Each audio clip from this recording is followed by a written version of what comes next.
de esto, más bien el corazón, porque Dios me puso este equilibrio en esto. Pero tengo la convicción de que Él es el que me puso esto en mi corazón y en mis manos. Vamos a ver. Dice la palabra que todo fue creado por Él y para Él. ¿Eso lo tiene claro usted, hermano? Todo fue creado por Él y para Él. Todo lo creado por Dios tiene propósito. Y todo lo que Él empieza, lo termina. Esa es una naturaleza. Ese es un atributo de Dios. Que Él, todo lo que Él hace es para Él. Y todo lo hizo Él, por Él y para Él. Cuando a Dios le plació tomarnos por hijos, en su corazón y en su mente está que llegásemos a ser igualitos a Él. Oiga lo que le estoy diciendo. Tal vez en su mente está ser salvo. Tal vez en su mente está no ir al infierno. Tal vez en su mente que usted quiere ser próspero. Tal vez en su mente quiere que usted esté sano. Eso está bien, porque esos son sus frutos, del fruto principal que Dios tiene en su corazón y en su mente. El plan de Él es crear una comunidad de hijos que seamos igualitos a Él y que participemos de todo lo que Él tiene y seamos eternos y tengamos la plenitud que Él tiene. Ese es el plan de Dios. No hay otro plan. El plan constitutivo de Dios es ese. Diga conmigo, Él quiere que yo sea igual a Él. Pero la religión, la incredulidad nos aleja de ese propósito, porque nos quedamos chingos con el propósito de Dios. Porque cuando miramos la naturaleza y miramos el entorno en el que vivimos, nos hacemos indignos delante de Él. Pero el plan de Él no es que te ve indigno. Él ve en ti alguien especial, un cromosoma, una célula, algo del ADN de Él está en ti. Ese es el plan del Señor. Entonces, cuando a Dios le plació tomarnos por hijos, en su corazón y en su mente estaba que llegásemos a ser semejantes a Él. Y una vez que lleguemos al propósito de Él en nosotros, entonces y solo entonces podremos habitar eternamente con Él. Voy a leer rápidamente, o voy a dejarlo por último para que no pierda la secuencia. Ahora, entendemos que cuando lleguemos al propósito vamos a poder participar de su naturaleza. Nosotros oímos la palabra de Dios continuamente, pero pocas veces entendemos el espíritu del mensaje. Es decir, Dios tiene un diseño. Él te habla de corazón a corazón.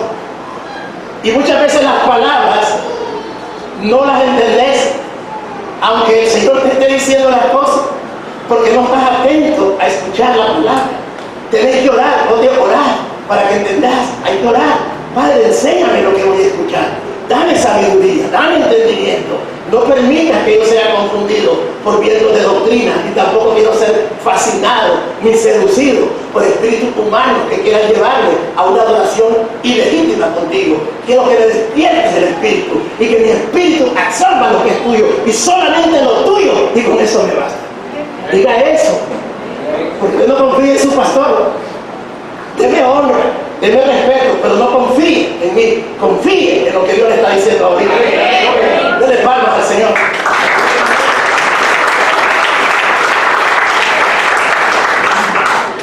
Eso se puede ver en la palabra que nosotros estamos hablando. Miren lo que dice, antes de eso, Él quiere que seas igual a Él. Toda la historia es que Él quiere ser, tú quieres ser igual a Él. Hay muchas veces que las palabras, creo que una vez el hermano Pablo trajo un video aquí de una mujer que iba con el marido, iba en la carretera y le dice, por ahí hay una pizzería donde venden buenas pizzas, son sabrosas las pizzas. Y ahí pasó y cuando dijo, vaya, que vamos a comer, pues yo te dije que quería comer pizza y nunca entendí. Muchas veces la palabra está allá y no entendés, porque la palabra es una cosa, pero el entendimiento de la palabra es otra cosa. Es como la mujer, vos le querés regalar algo y vas a poner a la tienda y desde que ella mira, le gustó una cartera. Pero vos entras y decís, yo voy a regalar una falda. Y vos andás con ella, pero ella quiere la cartera. Y que le den la mejor falda ni la más cara, te vas a complacer convencer el corazón. Le vas a convencer el corazón con el pedazo de tela que se llama cartera, se la deja ahí. Porque nosotros tenemos que entender lo que Dios quiere. Muchas veces queremos ser adoradores y darle lo mejor, y lo mejor que Dios quiere es obediencia, humildad, perdón, y no estamos complaciendo lo que Dios quiere. Esta mañana Dios quiere que tú entiendas que Él tiene un plan, y que en el plan estás tú y toda tu casa. Amén. En el proceso de Dios de cómo revelar su voluntad, empieza con pactos. Diga conmigo, Dios empieza con pactos. Pero los pactos que hizo con Abraham no necesariamente tiene que ser el pacto contigo. Pero el pacto de Abraham tiene validez contigo. Porque la fe, antes, hoy y siempre será la fe. Entonces dice que, mire cómo empezó esto. El primer objetivo de Dios cuando hace pacto es que le creamos. Es decir, empieza por fe. Decía la hermana Sandra, qué tremenda la palabra que Dios me daba, que a unos antiguos no vieron manifestada la promesa. A ellos se les dijo muchas cosas, pero no vieron visible, tangiblemente la promesa. Entonces yo digo, oh, si Dios dice que si yo tengo temor de Él, que yo le sirvo con amor, dice que mi descendencia es poderosa en la tierra. Quiere decir que aunque yo me muera, no voy a ver, pero mis hijos, mis nietos y bisnietos serán poderosos en la tierra. Amén. Eso es lo que Dios me estaba hablando de usted.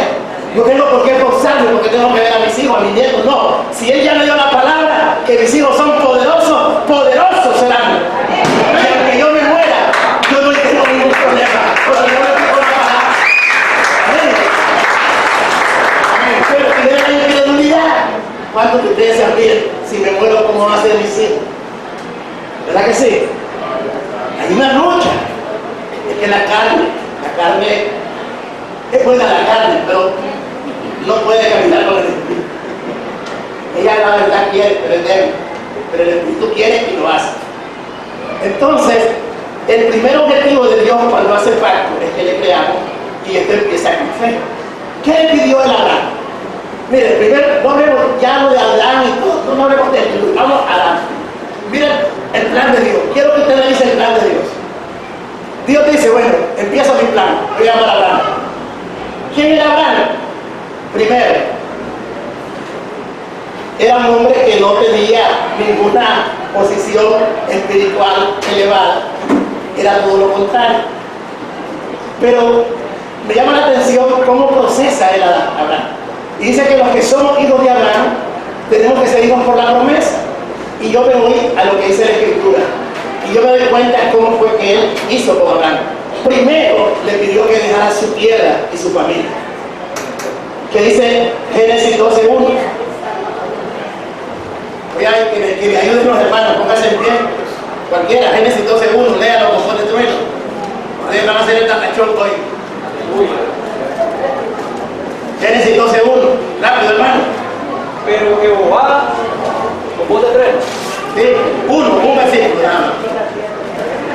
Un versículo, Jehová, a ver, Génesis 12:1. Pero Jehová había dicho a Abraham: vete de tu tierra y tu parentela y de la casa de tu padre a la tierra que te mostraré. Amén. Amén. Primero se le pone a Abraham y le pide algo difícil. Vete de tu tierra y de tu familia. Ahora, cuando Abraham hace esto, el Señor mira, primero le da una orden, no le promete nada, sino que le da una orden: sal de tu tierra y de tu parentela. Entonces, en Génesis 12:7 ya le hace una promesa. ¿Qué dice Génesis 12:7? Una mujer de voz fuerte y poderosa y vigorosa que llega. A ver, Génesis 12:7. Y apareció Jehová a Abraham y le dijo: a tu descendencia daré esta tierra. Y edificó allí un altar a Jehová, a quien le había aparecido. Amén. Le promete a Abraham que le va a dar una descendencia. ¿Cuál fue la actitud de Abraham? Levantar un altar. Pero usted sabe que Abraham, en su conocimiento, yo creo que él no tenía ninguna posibilidad no tenía, porque era un hombre viejo. Era un hombre que no tenía esperanza, porque ya no creo que tenía la facultad reproductiva. Él tenía ya una vida sexual supuestamente ya terminada. ¿Por qué le digo esto? Solamente que sea superarla, un hombre de 75 años va a tener virilidad. Pero hay algunos que sí lo tienen, amén. Denle palmas al Señor por ello.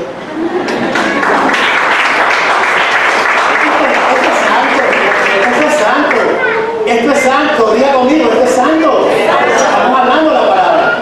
Ahora pregunto, ¿qué es lo que le dice el Señor en Génesis 16:16? ¿Qué le dice? ¿Qué le dice en Génesis 16:16? ¿Qué le dice el Señor a Abraham? En Abraham de edad de 86 años cuando Agar dio a luz a Ismael. Cuando él le promete un hijo, cuando él lo llama, tenía 75 años. 11 años después le da un hijo, pero no el hijo que está en el corazón de Abraham, sino una prueba de Dios. Y Abraham le sigue creyendo, porque 11 años después le da ese hijo. Pero ¿qué pasa en Génesis 17:10? Este es mi pacto que guardaréis entre mí y vosotros, y tu descendencia después de ti será circuncidado todo varón de entre vosotros. ¿Sí? 10 y 11 nada más. Circuncidaréis pues toda carne de vuestro prepucio, y será por señal del pacto entre mí y vosotros. Dios me decía, primero es lo terrenal, primero es lo carnal, después lo espiritual. Cualquiera diría, Abraham estaba siendo llevado por Dios porque le había prometido una descendencia en su sangre, sí, pero en el corazón de Dios no era en su sangre, era en la promesa y en la fe que él tenía. Por eso es que él tenía un plan. Yo quiero llevarlo a donde estamos nosotros, para que usted persevere en la palabra, para que usted no abandone la carrera a la cual yo le he llevado. Y ahora viene que si usted lee esto, va a ver que Abraham tuvo debilidades, pero donde quiera que él se encontraba con Dios, él levantaba altar. Pero cuando Dios le da lo que está en el corazón de Dios, se lo da en Génesis 21:5. Y lo voy a leer desde aquí. Dice la palabra, Génesis 21:5, dice la palabra, y era Abraham de 100 años cuando nació Isaac, su hijo. Hermano, ¿de qué edad era Abraham? 25 años después le dio el Señor al hijo. Entonces, cuando Dios te va llevando y te dice que eres un hijo de Abraham, no tenés por qué extrañarte si eres hijo de Dios y eres hijo de Abraham por las pruebas que te han venido en tu caminar. No tenés por qué asustarte, no tenés por qué. Porque si tú conocieras el plan de Dios, tú te metes y estás inmerso en el plan de Dios. Nada te asusta, nada te hace sentirte como una persona, como un prosélito, como un abortivo dentro del plan de Dios. Porque la iglesia tiene que conocer cómo es el proceso de Dios. Dios primero te llama, luego te manda, luego te prueba, luego te promete y luego te da. Y cuando te da, Él te bendice y te multiplica. Cuando Abraham llega a esos 100 años, dice que Jehová lo llamó a los 75 años. Él le dio un hijo, su primer hijo, a los 86 años. Luego le promete un hijo verdadero a los 99 años. Cuando le dice, no es ese Damaseno Eliezer el que te debe dar, ni tampoco va a ser el hijo de la esclava. El que te debe dar es un hijo que nace del vientre de Saraí, quien se llamará Sara, porque será madre de muchedumbres. Y Abraham le cree a Dios y a los 100 años le da a Isaac. Una vez que Dios establece un pacto, tiene otra prueba mayor, pero Él no te va a estar dando pruebas y pruebas y pruebas y pruebas porque Él no está jugando. Él sabe que te va a hacer un examen y te va a visitar una vez y de tu actitud depende de lo que vas a recibir. Cuando Abraham le visita el Señor en Génesis 22:1-3, Génesis 22:1-3, dice la palabra, aconteció después de estas cosas que probó Dios a Abraham y le dijo a Abraham, Y él respondió, heme aquí. Y dijo, toma ahora a tu hijo, tu único Isaac, a quien amas, y vete a tierra de Morar, y ofrécelo allí en holocausto sobre uno de los montes que yo te diré. Y Abraham se levantó muy de mañana, enalbardó su asno y tomó consigo 2 siervos suyos y a Isaac su hijo, y cortó leña para el holocausto, y se levantó y fue al lugar que Dios le dijo. En otras palabras, Abraham está caminando en obediencia, pero viene el Señor cuando mira la actitud. Hoy diga conmigo, actitud. Si tu actitud es correcta delante de Dios, es que tú tienes que caminar en gratitud, no en quejas, no en lamentaciones, no en decir cosas, porque la gente sí tiene que entender, hermano, Dios tiene un pacto contigo. Pero Él en su pacto, Él va a probar si eres hijo de Abraham. Y el hijo de Abraham nunca se queja. Nunca dice que el tiempo pasado fue mejor que el de ahora. Nunca dice que si yo tuviera tal cosa me fuera mejor. Si no me ha dicho tal cosa yo estaría mejor. Si no usted tiene que entender que el pacto de Dios es por fe. Y usted tiene que caminar para que entienda el corazón de Dios. Porque eres un Dios de recompensa. Mire lo que dice. Ya aquí, que voy a terminar para trasladarme al ámbito de nosotros. Dice que Abraham triunfó porque tuvo fe. Génesis 22, 16, 18. Que dice la palabra. Dice la palabra. Y llamó el ángel de Jehová a Abraham segunda vez desde el cielo. Y llamó el ángel de Jehová a Abraham segunda vez desde el cielo. Y dijo, por mí mismo he jurado, dice Jehová, que por cuanto has hecho esto y no me has rehusado tu hijo, tu único hijo, de cierto te bendeciré y multiplicaré tu descendencia como las estrellas del cielo, como la arena que está a la orilla del mar, y tu descendencia poseerá las puertas de sus enemigos. Amén. Aleluya. Aleluya. El hombre sale con una promesa, con un pacto y con una certificación de parte de Dios. Porque una vez que Dios establece un pacto y cuando te prueba y tu actitud complace el corazón de Dios, entonces viene la recompensa. Abraham triunfó porque tuvo fe, le creyó a Dios. Conclusión, en la voluntad de Dios es darle una descendencia poderosa a Abraham, no por su sangre, sino por la fe. Usted es hijo de Abraham por la fe. Ese es el plan de Dios, y Dios se quedó callado. Y vinieron todo lo que usted sabe. Vinieron los hijos, Isaac, los 12 hijos de Jacob. Y ahí tiramos cómo fue José a Egipto.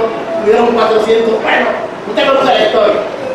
Pero después el Señor, como el Señor de los tiempos, Él dice, esto está importante, esto está bueno. Ya probé al primer hombre, pero ellos no tienen espíritu. Porque para que yo pueda hacer lo que yo tengo que hacer, yo tengo que darle una naturaleza divina al hombre.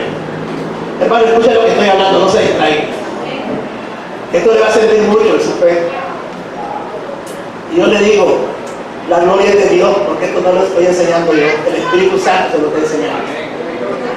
Para que usted tenga propósito, para que usted no sea una persona de doble ánimo, que no sea en donde está parado. Usted diga, yo sé lo que estoy parado, yo sé lo que Dios me dio, yo sé que Dios hará, porque así es como debemos de predicar y de enseñar, anclándonos a la palabra. Después que ya entraron ahí, yo digo, la naturaleza del hombre está caída. Ni Abraham, ni Isaac, ni Jacob pueden reconciliarnos ni con la raza humana, porque hay un pacto con él, porque de esa descendencia va a venir el Salvador. Voy a venir yo manifestado en carne para traer la salvación completa a la raza humana. Pero es necesario que yo traiga una ley que saque a luz el pecado. Pero esa ley no la va a poder cumplir el hombre, porque la naturaleza de él es pecaminosa, no está habilitado para poder cumplir la ley. Pero si no, no sale. Hace días estaba viendo televisión y dijo alguien ahí, antes que no había la ley de los cinturones, había menos muertos de accidentes. Las estadísticas dicen que había como 2000 accidentes en el año, o algo así como, sí, algo así. Pero no sé cuántos más de miles hay ahora. Ahora que salió la ley del cinturón, ahora hay más accidentes que nunca. Yo me traba memoria, así era cuando no había ley. La gente no vivía con ley, la gente gente ya no ni cuenta se daba. Apareció la ley, dio lugar al pecado. Entonces la transgresión se hizo más tangible. Por eso el Señor, en la mente del Señor, Él tiene que hacer estas cosas. Ahora bien, el hombre mantenía un estado de pecado que lo mantenía separado de Dios. Dios tiene que darle a conocer al hombre su condición y le hace un diagnóstico por medio de la ley. La ley es un diagnóstico que Dios da, pero Él juntamente va a traer la medicina, pero no va a ser a través del pueblo judío en carne que va a traer la medicina, lo va a traer a través de un judío nacido del vientre de una mujer, pero engendrado por el Espíritu Santo, alguien que tiene la naturaleza del Padre, alguien que tiene la naturaleza divina, es el único habilitado para abrir los sellos y para darle complacencia al Padre. La ley no puede por sí mismo. ¿Qué es la ley? La ley demuestra al hombre que es incompetente para agradar a Dios. La ley te dice, no tenés capacidad, sos incompetente para agradar a Dios, por mucho que querrás.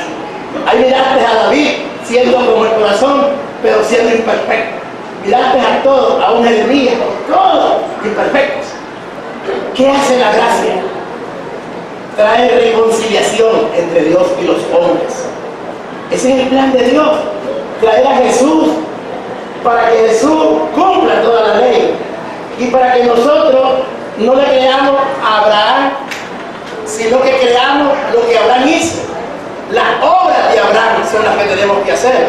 No vamos a hacer ni le vamos a creer a Abraham, sino las obras que Abraham hizo. A eso es que tenemos que ir. Porque si yo digo que yo estoy crucificado juntamente con Cristo y juntamente resucitado con Cristo, ya no vivo yo, sino que Cristo vive en mí. Y si yo lo digo de diente a lado y no lo creo, yo no soy hijo de Abraham. Soy más que todo un mentecato, un charlatán, alguien que solamente habla y no hace, un oidor de la palabra. Entonces yo creo que yo soy miserable, que no puedo nada, pero creo que el que esté en mí es más poderoso para hacer las cosas que están en el mundo. Yo voy a ser más que vencedor. Amén. Porque creo que el que esté en mí me habilita para hacer cosas que yo voy a hacer. Hacer cosas poderosas. Ese es el plan de Dios. Habilitarnos por medio de su gracia, nos hace competentes para cumplir la ley, nos libera del pecado y de la muerte, trae vida eterna y abundante, alcanzamos la estatura del que es cabeza, entramos en boda con el Cordero, nos da gobierno, nos da administración de las riquezas de su gloria y vivimos en su gloria. Ese es el plan de Dios, hermano amado. Yo no sé dónde te has quedado. Cuando usted mira estas cosas, nada lo va a detener a usted. Nada lo va a detener. Usted va a caminar y no se va a dejar engañar por las riquezas de este mundo. Nadie lo va a seducir, ni las riquezas que le coman en la mano, ni todo, nada, porque usted está enfocado que la gloria de Dios es mucho más que cualquier gloria de los hombres. Gracias, Señor. Padre, quiero decirle que yo le hablo con sinceridad. Le doy gracias al Señor que me mantiene firme. Y el día que yo me separe de él me caigo. Porque esto es algo de todos los días. Este es de todos los días. Porque el diablo siempre anda buscando cómo fascinar. Siempre anda buscando cómo hacer que te sientas importante y que creas que Dios ya te lo dio todo y que no necesitas nada. Siempre vamos a tener necesidad del Padre. Siempre lo vamos a tener. Siempre lo vamos a tener. Siempre lo vamos a tener, siempre lo vamos a tener. Tenemos que creer que el Padre tiene un propósito contigo. ¿Por qué te detienes, hermano, en las cosas materiales? ¿Sabe? Se necesita mucha sabiduría. Y la sabiduría es lo alto necesario para manejar riquezas, para manejar fama, para manejar gente que te tiene reputación, gente que te lava la leva, gente que te hace encumbrar. Pero tú tienes que entender que Dios está viendo tu corazón. Uno nunca puede sentir por encima de los demás. Uno tiene que entender que mientras Dios nos tenga de su mano, vamos a ser vencedores y más que vencedores. Pero el día que se llene de orgullo en nuestro corazón, como le pasó a Lupel, ese día no caemos de su gracia. Porque Dios te va a llevar por sendas de justicia, por amor de su nombre. Y te va a llevar a lugares donde tal vez no te imaginas que vas a llegar. Pero tienes que entender que es Él el que te da las cosas. Él es el que te da poder para hacer las riquezas. Él te da cosas grandes. Y hay que tener sinceridad para hablar estas cosas. Porque muchas veces la gente calla y no habla lo que Dios le da. ¿Cuántos pueden decir que están bendecidos? Amén. No calles, hermano amado. Testifica el Señor. Testifica con humildad, que da las cosas como son. Porque yo a veces yo le pido perdón a veces a muchos de mi familia. Porque sé que los ofendo, porque me da tristeza y dolor, que son incrédulos. A veces yo le digo, mira, el primer enemigo que tienen que decir ustedes es la incredulidad. No podés caminar con Dios si son incrédulos. Incredulidad es lo que te hace vulnerable a los ataques del diablo. El diablo no tiene nada contra vos, ni va a poder nada, porque el escudo de la fe es el que te cubre de toda la artimaña del diablo. Toda saeta que huele de día y de noche no tocará tu morada, porque en Él has confiado, has puesto su amor en Él. Él te librará, Él te glorificará y te va a engrandecer, porque has conocido el nombre del gran yo soy. Amén. No puedes quedarte con cosas. ¿Por qué? Porque la gente que no está preparada para la grandeza no puede caminar. Yo declaro que usted va a ser algo mayor en lo humano, pero más cosas Dios le dará en las cosas invisibles. Anhele las cosas del cielo, hermano. Anhele las cosas del cielo. Ponga su mirada en las cosas de arriba. Ponga su mirada, porque todas las cosas le van a venir por añadidura. A mí me decía alguien ahí, ¿vos dejarías la iglesia por algo? Fíjate que sí. Yo la dejaría. ¿Y cómo es que sos pastor? Es que me estás preguntando a mí, pero si le preguntaste al que vive en mí, no lo deja. No lo deja, porque el que va a tomar la decisión no soy yo, es el que esté en mí. Porque si me preguntas a mí, yo te voy a decir que sí. ¿Y cómo es eso? Vamos a sentarnos, me da la oportunidad para hablar estos misterios. Cuando usted tiene fascinación por algo y usted sabe en su conciencia que no le va a agradar a Dios, ríndase a Dios y pídale ayuda. ¿Por qué le digo estas cosas? Porque uno puede decir, yo tengo oportunidad, imagínate, acabo de venir de un lado, ya tengo oportunidad en otro lado, y ya no voy a ir porque no es el propósito de Dios. Yo quiero llenarme del Señor, yo quiero estar con ustedes, yo quiero ver el crecimiento de ustedes, quiero ver la prosperidad de ustedes, quiero ver las familias reunidas. ¿Cuántos fueron a los grupos ayer? Amén. Levanten las manos. Qué poco. No importa porque yo no fui. Pero mira cómo son, pero no fui por algo. No fui porque, ¿sabe por qué no fui? Porque había una necesidad de alguien que necesitaba algo, y yo sé que él puso su mirada en mí y me pidió que lo atendiera, y lo voy a atender, pero cuando me miré, eran las 7:30 de la noche, y me acordé del clásico mundial de béisbol y me fui a ver béisbol. No voy a mentir.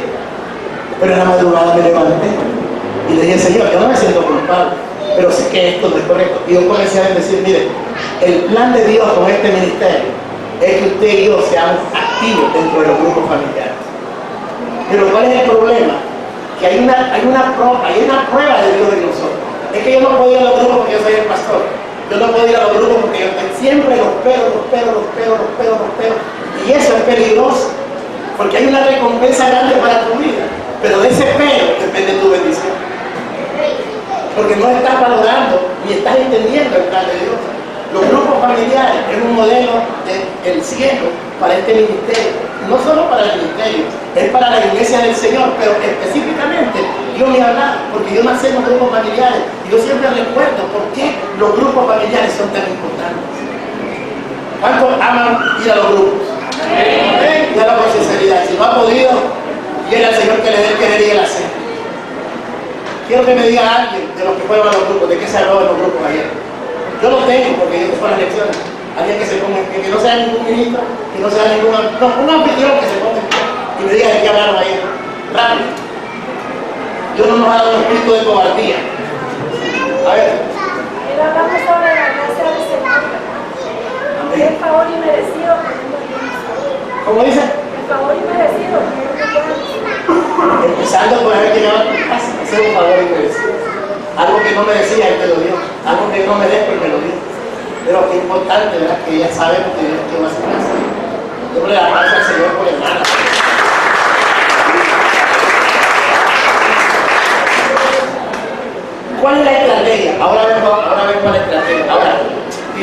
un plan. Con esto voy muy bien en el tema. Dios nos da un plan. Pero todo plan tiene una estrategia. Y si esa estrategia usted no la conoce, usted se va a huir, usted se va a cansar y usted se va a ir. ¿Por qué la iglesia no camina en éxito? Porque no conoce la estrategia de Dios. Dios tiene una estrategia, Él tiene un diseño, Él tiene una forma de traer el reino de Él a la tierra. ¿Y sabe cuál es la estrategia? Él quiere que la gente que Él llama crea y haga lo que Jesucristo nos manda. Ese es el tener corazón. El diseño es: cree en el Señor Jesucristo y serás salvo tú y toda tu casa. Cree que Jesucristo es el Señor y te sometes al señorío de Él y lo confiesas con tu boca y crees en tu corazón que Él es tu Señor. Ese es el diseño, esa es la estrategia que yo tengo, que tú te sometas al señorío de Él, porque eres un guerrero. Vas a la guerra, una guerra ya ganada, una guerra ya tomada por la cabeza, pero en el plan de Él es que si quieres ser semejante a la cabeza, tenés que pasar el proceso de la cabeza, pero el proceso de la cabeza no lo vas a pasar porque aquel lo pasó en su carne y aprendió obediencia por lo que padeció, pero tú vas a padecer, pero tenés alguien que te va a capacitar, que te va a habilitar, que te va a hacer poderoso para que toda prueba que te dé la pases, porque Él nunca te va a dar una prueba que tú no puedas pasar. Él te capacita para hacer todo lo que Él te manda. ¿Crees o no crees esto? Ese es el diseño de Dios. Él es el Señor. Nada es imposible para los que creemos en el Señor. Entonces comienza aquello: será, no será, será, no será, será, no será, será, no será, será, no será, será. ¿Por qué es importante esto? Porque entonces vas a poder tener una razón por qué luchar. Tenés una razón por qué luchar. Hay mucha gente que empieza carreras y las abandona porque no saben ni para dónde van. Pero hay personas que vienen ya establecidas en una meta y dicen: yo quiero ser tal cosa. Y también los padres los orientan a empezar a terminar una carrera que es lo que les gusta a los padres. Porque los padres nos volvemos manipuladores y queremos poner a los hijos en lo que queremos. Los hijos, cuando están en obediencia, están en cautividad, se les vuelven rebeldes algunas veces, otras veces no obedecen, pero no tienen gozo. Pero cuando ellos van a lo que ellos quieren, ellos lo logran si ellos determinan. Pero si no, se van a confundir. Me dice Josué: yo no quiero ser arquitecto, pero tiene bien, yo quiero ser piloto. Y yo veo que él quiere: vas a ser piloto. Vas a ser piloto, pero primero vas a ser arquitecto. Y él está empezando con bastante. Y yo le digo al Señor: dale siempre a este muchacho ese deseo para que pueda salir adelante. Pero allá Dios está en el cielo y está en mí. Y Dios me dice: yo te voy a usar a vos para llevarlo a Él, pero siempre Él quiere hacer lo que Él quiere. Siempre Dios nos va a poner un ángel que nos va a ayudar. ¿Cuánto lo creen? Hay ángeles que te pueden ayudar. Hay signos que te ayudan, porque Dios los usa para llegar al destino que vos tenés. Pero el único que te lleva a la gloria del Padre se llama Jesús. Él es el único. Okay. Entonces, cuando tú crees y haces lo que Jesucristo te manda, tú vas a empezar como primera puerta la incredulidad, la vas a vencer. Por eso dice que la gente que tiene duda es como la ola del mar que va y viene. Usted se puede preguntar: ¿por qué ayer yo era ministro de varones, hoy orando en las calles? Porque nunca entendiste el plan de Dios. Porque yo era pastor, yo era usado por Dios grandemente, orando en otras cosas, porque nunca entendí el plan de Dios. Si yo hubiera entendido el plan de Dios, yo estaría perseverando. Y para poder perseverar, tenés que entender el plan de Dios. Por eso dice el Señor: si hubieran conocido al Señor, jamás lo hubieran crucificado, porque nunca entendieron el plan de Él. Gloria a Dios que usted está entendiendo el plan de Dios. Dios quiere cosas con usted para la eternidad.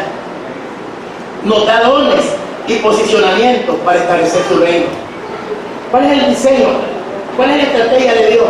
Una vez que Él te llama, Él te da diseños y te da posicionamiento. Quiero que vayas conmigo a Efesios 4:8. Voy a leer. Qué bonito es entender al Señor.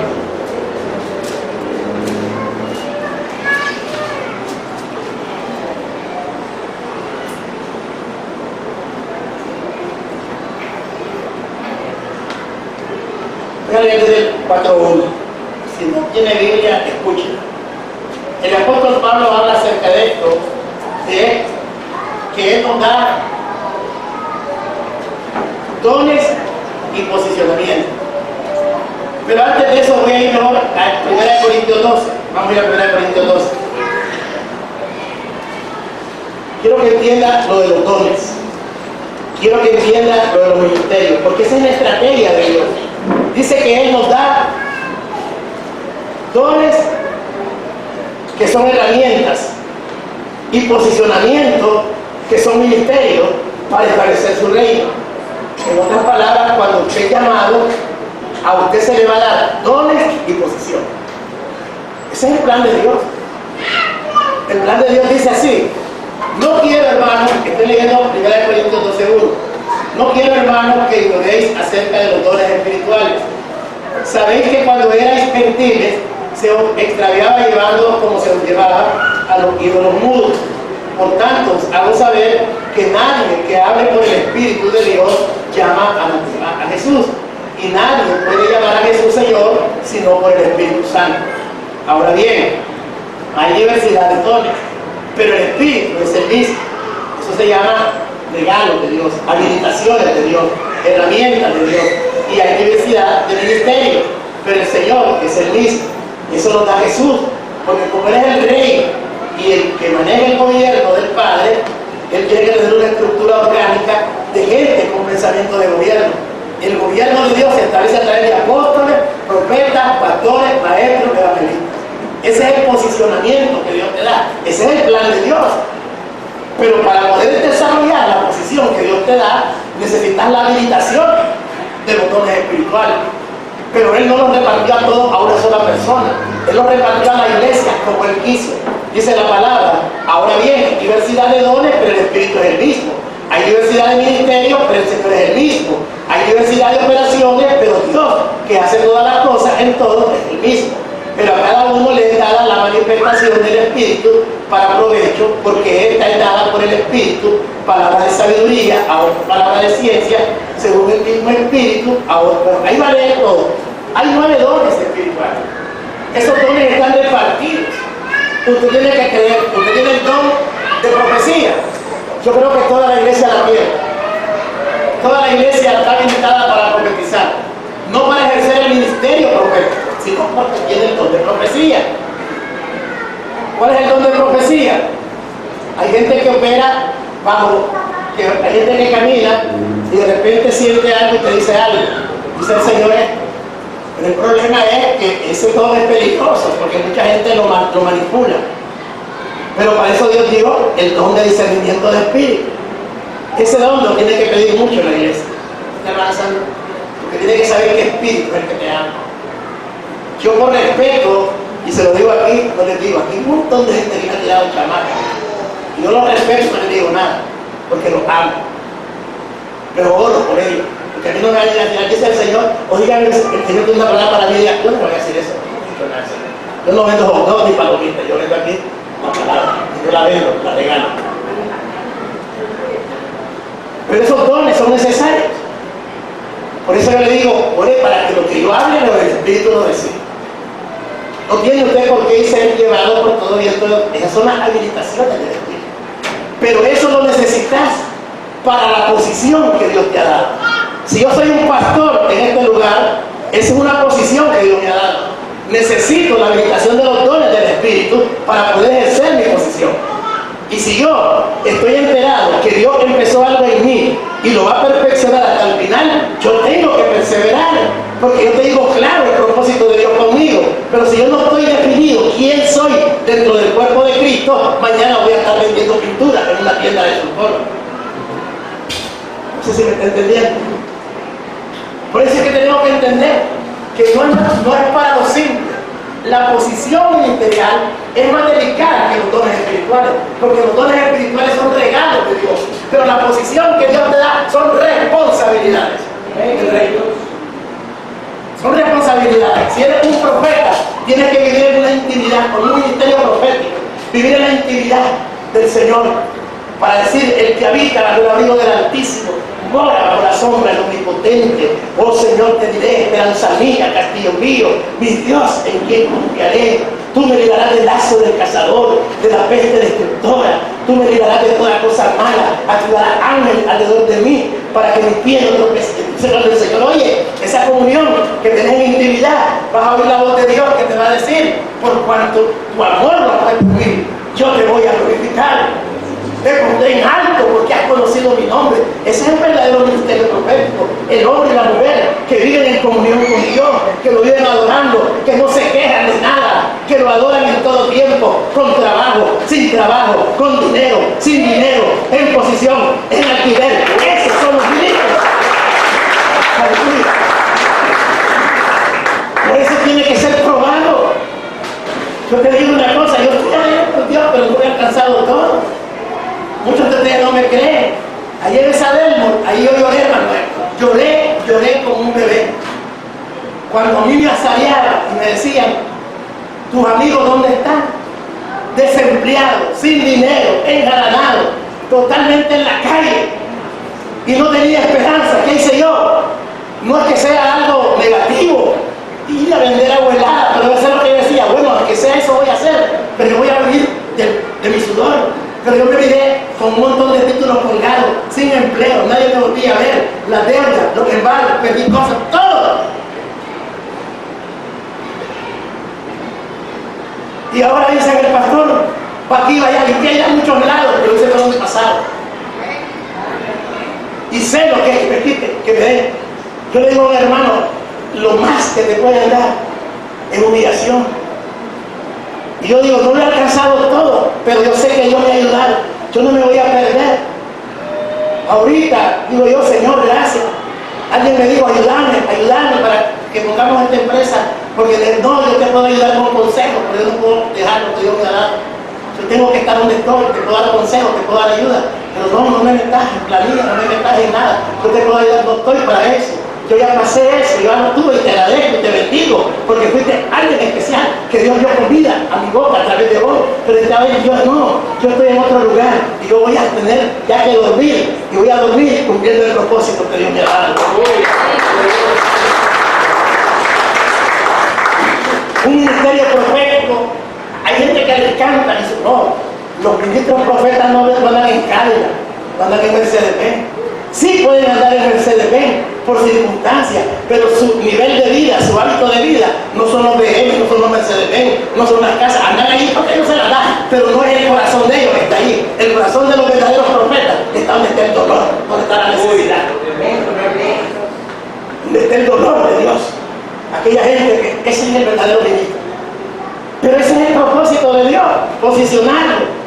Dice que el que anhela obispado, buena obra desea. El que quiere ser un pastor, un apóstol, buena obra desea. Pero es necesario que seas irreprensible.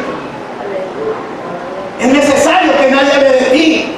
Es necesario que tengas buen testimonio, que tengas en sujeción a tus hijos, que des el fruto de tus hijos, que tu familia te dé honra, porque has visto que tu casa la tenés en sujeción. ¿Cómo vas a perturbar a una persona que ni tu propia casa puede sujetar? ¿Cuántos hay en la iglesia que quieren poner orden y en su casa tienen un desorden? Pero no es que sea una cosa mala, es algo bueno. No puedes hacerlo, creer que Dios lo va a hacer. El Espíritu Santo lo va a hacer, hermano. Si no, no estaríamos aquí. Ese es el diseño de Dios, alimentarnos diariamente de su palabra. Esa es otra parte del diseño de Dios. Estamos bajo el Evangelio de la Gracia, pero ya pronto Cristo viene. Y Cristo no nos vaya a dar sorprendido. A lo mejor cuando Cristo venga, va a salir el hermano con una orden de 50,000 refrigeradores de Walmart, y ese día se fue, se quedaron. No importa, pero te lo cumplió. Amén, amén. Mira, hermano, a veces uno tiene que pedirle al Señor humildad, porque a veces uno le da dolor cuando la gente es incrédula, ¿sabes? A mí me da dolor. Yo le voy a decir algo: ustedes pueden tener cosas malas. Yo he visto aquí la gente que tiene fe, y yo nunca he visto, como dice la palabra, un justo desamparado. Yo no he visto justo desamparado ni simiente que mendigue pan.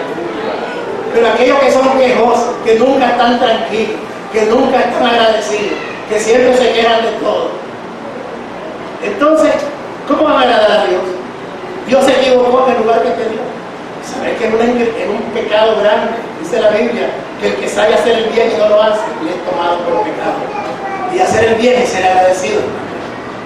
Usted no tiene que preocuparse por buscar cosas que usted no deposites en el Señor. Deje que el Señor obre, deje que el Señor hable, deje que el Señor active. Y usted entienda que hay un plan de Dios con usted, sobreviviendo y venciendo en este siglo malo con los poderes del siglo venidero. Había una enseñanza que el hermano Mercedes me decía, tremenda enseñanza. En ese momento ya medio lo entendió, pero estoy seguro que ya tiene su sentido más abierto para entender esa enseñanza. ¿Y qué es lo que significa? Estamos en un siglo malo, pero tenemos que vivir con el poder del siglo venidero. ¿Cuál es el poder del siglo venidero? El reino del amor, del perdón. ¿Por qué vas a vivir molesto con aquel que te hace daño? ¿Por qué vas a vivir molesto con alguien que prospera? ¿Por qué la envidia te va a matar? ¿Por qué el egoísmo te va a matar?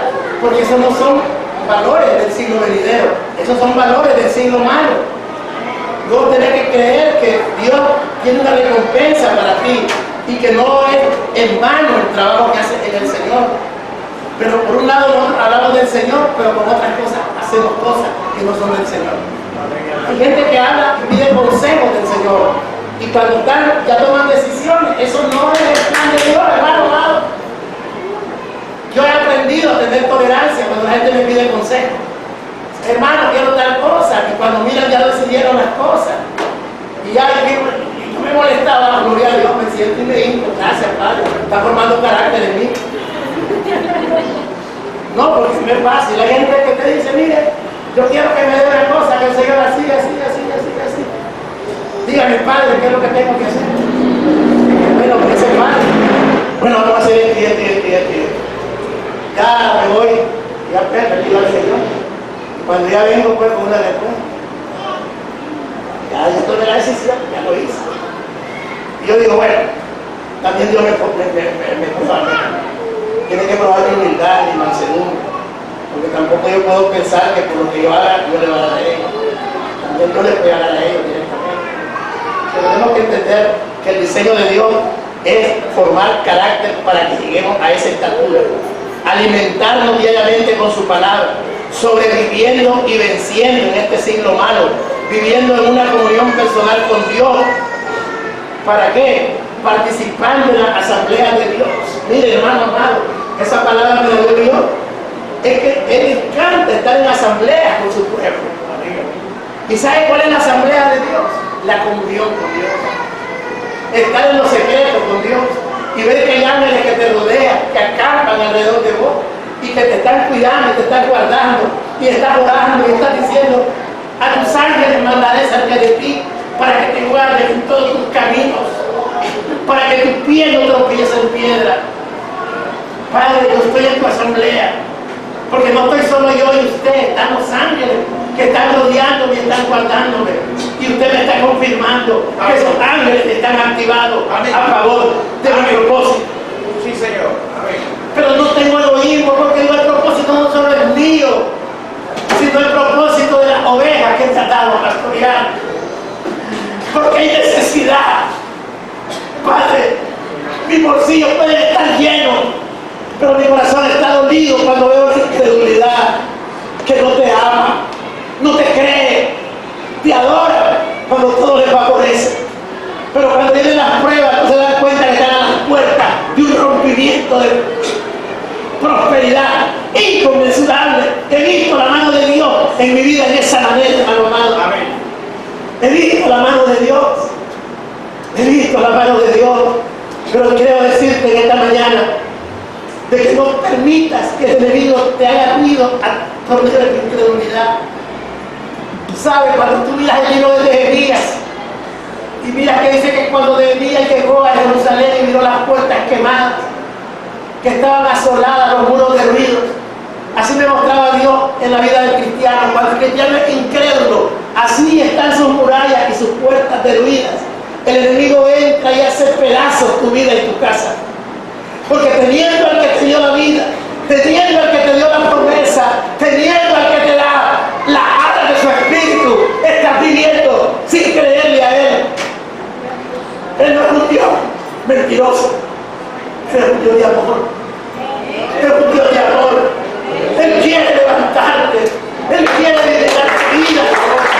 Él quiere que no dejes esto primero contigo. Yo te digo sinceramente, por mí mismo no hubiera podido, nunca me hubiera imaginado. Yo nunca me hubiera imaginado. Yo no lo digo por vanagloria, pero lo digo sabiendo de dónde yo nací, sabiendo de la casa donde yo nací, sabiendo la capacidad económica de mis padres. Yo nunca pensé llegar profesionalmente donde yo llegué. Nunca pensé. Y yo dije, esta es la mejor gloria que yo puedo tener. Yo acuerdo en el año 81. En el año 81, aun cuando Dios me había bendecido, yo subí a recibir un título donde yo nunca me podía imaginar que iba a seguir ahí. Y yo me acuerdo que yo entré sola, porque no tenía alguien que pudiera llevar. Pero yo también, por orgullo, no quise, porque mire cómo el diablo te enreda y te engaña. Yo me acuerdo que en esa promoción yo me gradué con varios hombres que fueron ministros en el gobierno de Yaguareta. Yo me gradué con varias gente que eran gerentes generales de empresas. Ellos iban con su esposa. Como yo no tenía una esposa a quien yo pudiera darle honra, yo busqué una amiga. No era ni siquiera alguien como pudiera una amiga. Ella vive y es una persona que tiene un puesto importante. Pero no dije, yo no quiero llegar ahí. Pero dije, ¿cómo hizo? ¿Sabe? Yo llegué allí porque Dios me llevó. Y cuando yo recibí mi título, yo me sentí el hombre más engrandecido. Porque dije, qué bárbaro, son un salvaje, Carlos García.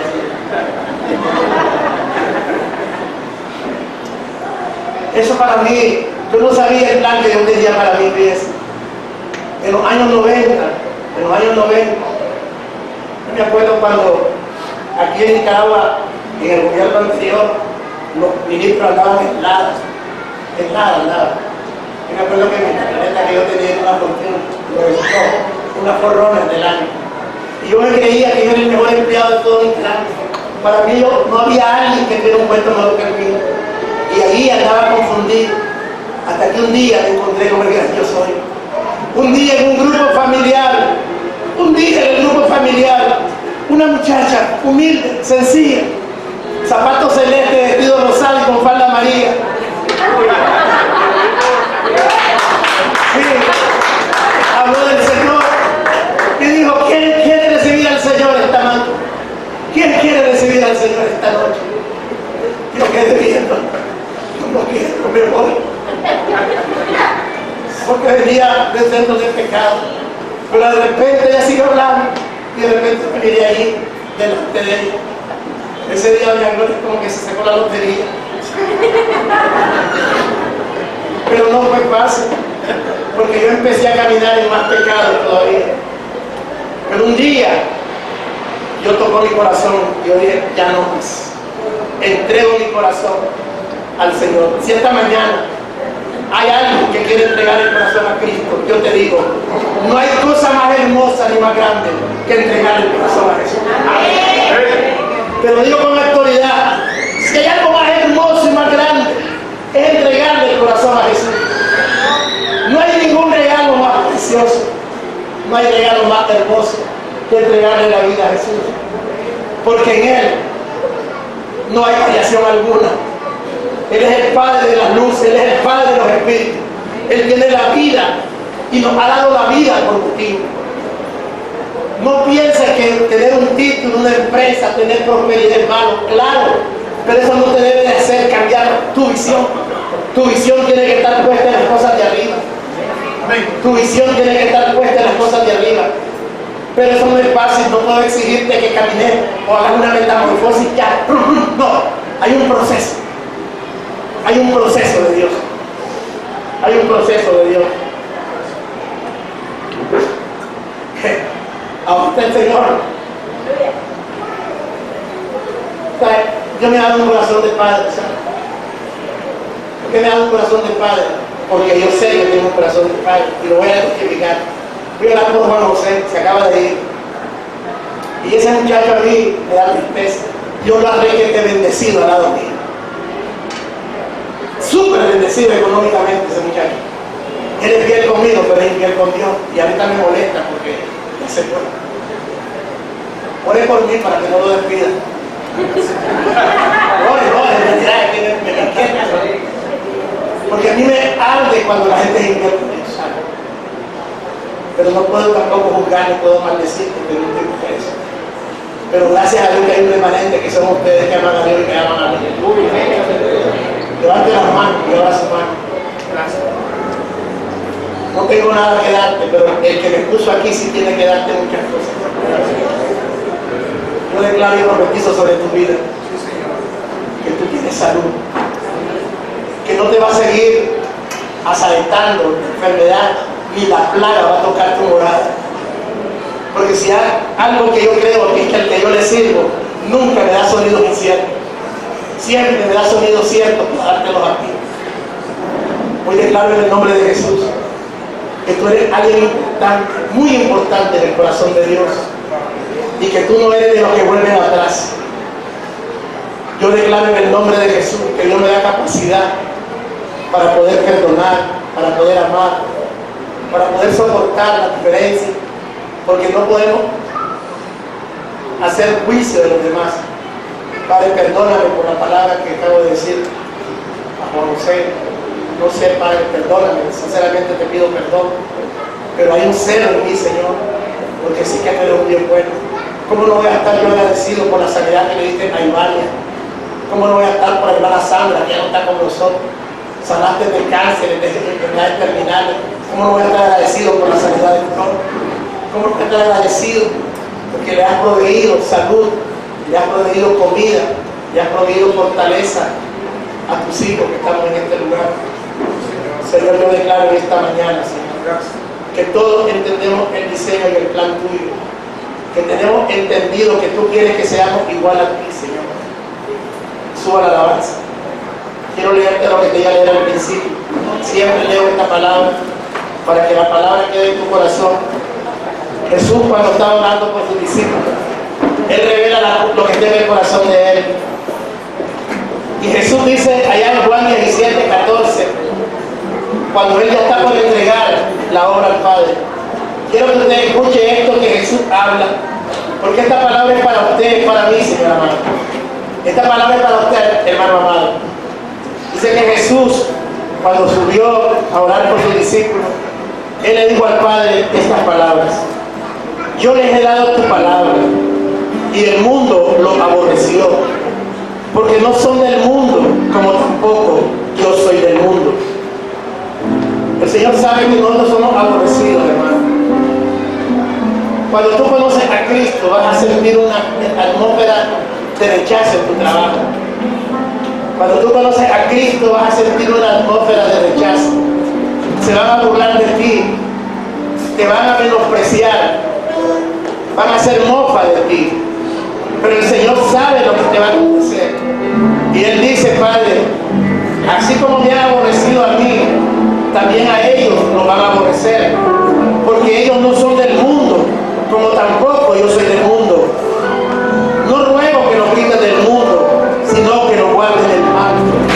Por eso tienes que entender que el lugar donde estás trabajando puede ser el lugar más hostil, pero Él no te va a quitar de allí. Él te va a guardar del mal. Por mucho que te hagan la guerra, por mucho que te quieran injuriar, que te quieran calumniar, ese mal no prosperará contra ti, porque Él te guarda de todo mal. No son del mundo, como tampoco yo soy del mundo. Santifícalos en tu verdad. Tu palabra es verdad. Por la palabra que yo he dado, usted está santificado. Como tú me enviaste al mundo, así yo los he enviado al mundo. Y por ello yo me santifico a mí mismo, para que ellos sean santificados en la verdad. Mas no ruego solamente por eso, sino también por los que han de creer en mí por la palabra de ellos. Ustedes creen en la palabra que he hablado esta mañana. Dios le va a guardar para que todos seamos uno, como tú, le dice Jesús al Padre.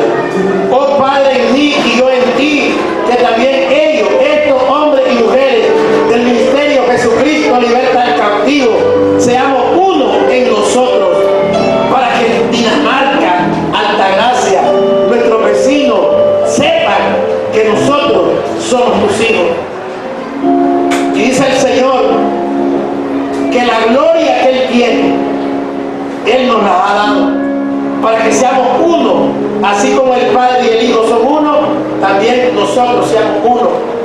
Dice Jesús, yo en Él y tú en mí, para que sean perfectos en unidad, para que en el mundo conozca que tú me enviaste y que lo has amado a ellos, como también a mí me has amado. Padre, aquellos que me han dado